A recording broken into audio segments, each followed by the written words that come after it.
Le Centre Pompidou, Musée national d'art moderne de Paris, célèbre pour ses Picasso, Chagall et Matisse mais aussi pour son architecture emblématique, devait fermer ses collections permanentes lundi 10 mars, avant 5 ans de travaux de restauration. Le musée, recouvert de tubes colorés et doté d'escalators à l'extérieur, fermera officiellement ses portes le 22 septembre prochain.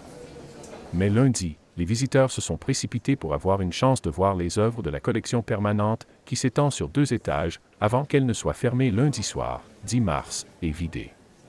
Les boîtes sur mesure étaient déjà visibles dans une réserve à proximité. Plus de 2000 œuvres d'art seront ensuite déplacées dans des semi-remorques pour être stockées ou envoyées dans d'autres musées à Paris, ailleurs en France ou à l'étranger.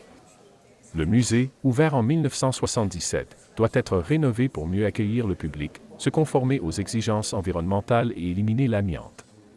L'extérieur restera inchangé mais l'intérieur sera repensé et accueillera de nouveaux espaces. Nous restons évidemment ouverts jusqu'à l'automne, jusqu'au 22 septembre. Simplement, un chantier de cette ampleur nécessitait qu'on déménage par phase. Et donc, on a fermé la bibliothèque publique d'information il y a 10 jours. Et là, c'est autour du musée, 2 étages impressionnants, près de 2000 œuvres qui vont ne plus être accessibles au public à partir de ce soir. Voilà.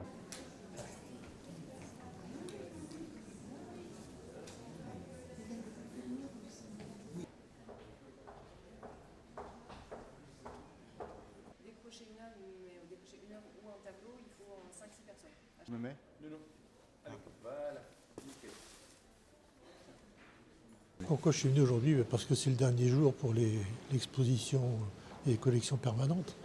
Et c'est un musée que je connais parfaitement bien, que je fréquente très régulièrement et qu'on va être malheureusement 5 ans sans pouvoir revisiter. Donc dans 5 ans, on verra bien. When you come here today, you say that it's of course a nice, interesting place, but it's a sort of anachronistic place right now.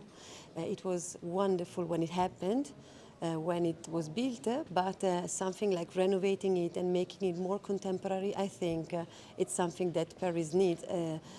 Come una, let's say, it must be changed.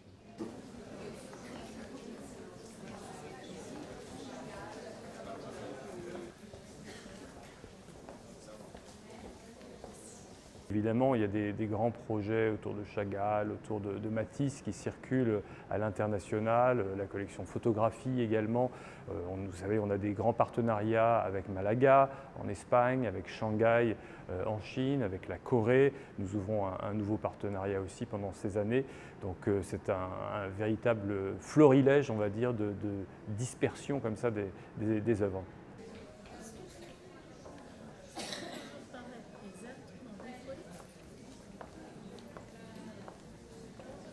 Il va s'agir au fond de garder le bâtiment tel qu'il est. C'est une icône de l'architecture du XXe siècle, donc on ne touche absolument pas au chef-d'œuvre de Richard Rogers et de Piano, de Renzo Piano. Simplement, on va revisiter, on va dire, un certain nombre de circulations. On va déployer autrement les espaces pour rendre toujours plus accessible aux familles, aux personnes éloignées de l'art et au fond pour libérer aussi tout l'espace qui se trouve sous la piazza. Un ancien parking d'autobus va être converti en salle d'exposition qui va nous permettre de développer d'autres outils du type exposition immersive.